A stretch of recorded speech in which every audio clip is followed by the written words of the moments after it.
everyone. Do you know what? If I had £1 for everybody who asked me, why do I even need to start using a DSLR? My smartphone does everything.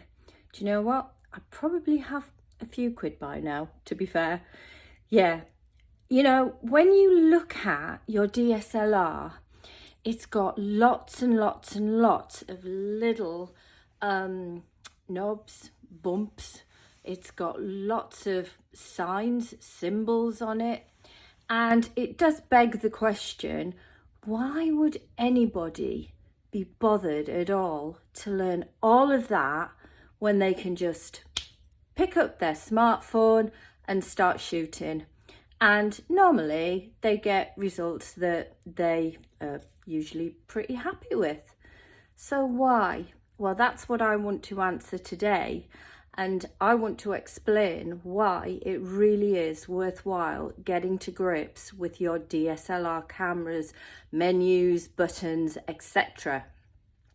Now, I know that little wheel looks quite complicated, and what my plan is to do a short series of videos, very, very short ones, just to guide everybody through the main button, the wheel, if you like, on top of the DSLR, and all of the little letters that surround it, what they are, what it's all about. And also in this video, I'm going to try and explain why people take the time to actually learn their DSLR cameras. Smartphones are good, but they ain't that good yet.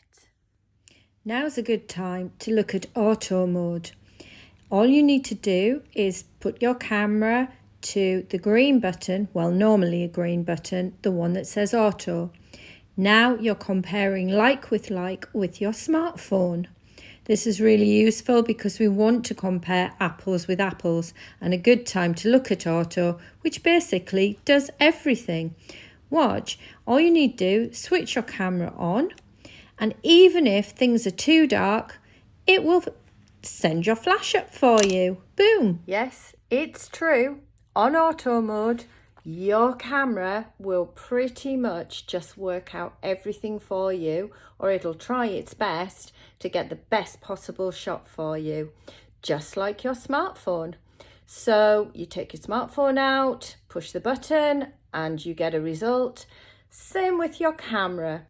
So before I head out, the first thing that I need to do is ensure that my camera is on auto mode. In order to do this, I look at the little white line there, I push the button down and I move it so that the auto is aligned to the little white line. This may vary on different cameras, but essentially what you're looking for is auto. And now that we've got that ready, it's time for me to head out so that I can do a nice comparison between a smartphone and a DSLR, because being on auto mode, my camera effectively is just doing the same as what a smartphone would do, and we'll do a little comparison. Here I go. I'm armed with my DSLR camera on auto plus my smartphone. Oh, muddy! Oh. After braving that horrible mud, here's my first shot with my camera. Now, here's a second shot, same shot again with my smartphone. So we'll see what happens. And here's the results. This is the DSLR image zoomed in, and this is the smartphone image as I zoom in. And I think you can see as we go in, it's getting a little blotchy. To be fair, on this occasion, I don't think there's actually that much in it. But bear in mind, I am using a top-of-the-range smartphone and they are getting much, much better.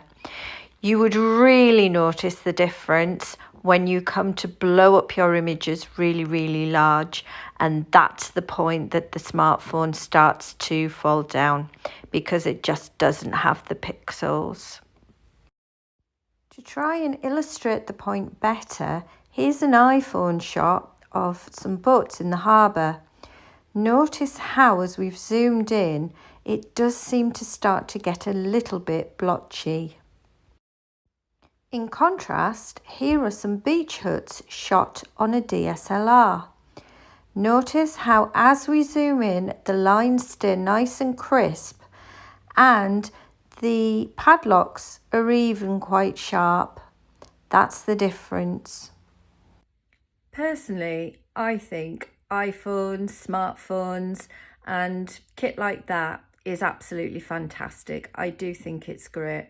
And in a digital world, it's a quick and easy way of getting pictures taken, uploaded, shared about.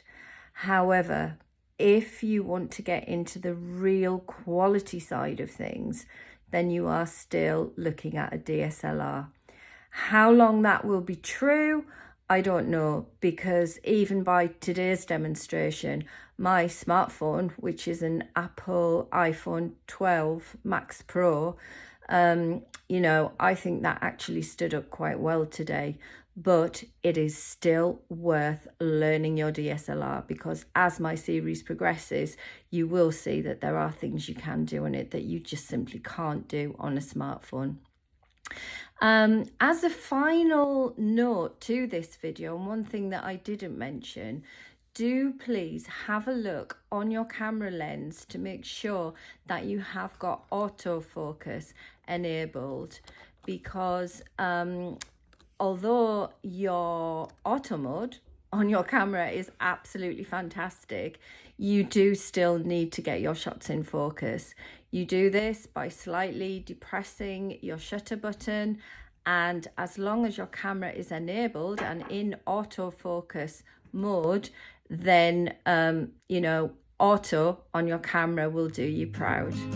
I hope you liked this video and I hope you found it useful. And all it takes now is actually sticking your camera in auto mode and going out and having a shoot.